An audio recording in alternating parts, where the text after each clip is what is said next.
Hello, big dreamers. I am coming to you today from National Harbor near Washington, D.C. And I'm excited to kind of share a little nugget with you today. As we were just walking around here in the area, came across this pretty cool statue. And as you can see, it looks like a statue of someone drowning here in the sand. And kind of sparked an idea or a thought on my mind, and kind of made me ask the question, and the same question I'm going to ask you. Have you ever had a dream so big it felt like it was going to swallow you up, like you were going to be literally drowning in that dream? Kind of like exactly kind of what you see this man here kind of struggling for his life. And so as you think about that, and as you think about something so incredible, so huge, so amazing, that you know you can't do it alone, it makes me think of a lifeguard. And you know what they actually tell lifeguards is when you find someone struggling in the water, to wait for them to stop struggling before you try to save them. Otherwise, you know, they're kicking and punching and screaming and fighting will literally drown the lifeguard. And so I believe God is in many ways looking at us the same way. You know, a lot of times we're fighting and kicking and scratching for what we think we want, for what we aspire to, and even potentially struggling. Oftentimes that fight isn't positive, it's negative. We're struggling against, you know, the tide and the waves of the things that are coming against us. And it causes us, you know, really to tire ourselves out, and causes us literally to drown. And we can actually become overwhelmed, even potentially by success or the opportunity for success. I believe sometimes God is just kind of waiting, kind of like a lifeguard, waiting for us to stop fighting, to stop kicking, stop struggling, so He can literally save us. You have to understand that your potential is so much greater in Him and in His will than it is outside of His will. If your dream is that big, you will need the power of God to help to fuel you, to sustain you, to support you in accomplishing that big dream. So I'll ask you that question again. Is your dream so large that you feel like you're drowning in it? And if you are, my answer to you would be, that's okay.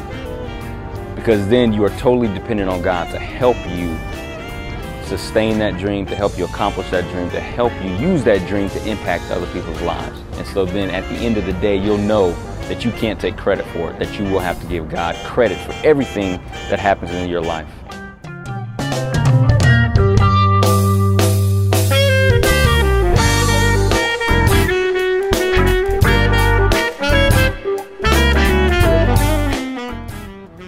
It's interesting, in Matthew 16 and 25, Jesus talks about this very thing, and actually this scripture makes me think of a person drowning. Because what Jesus says is that those who want to save their own lives will actually lose them.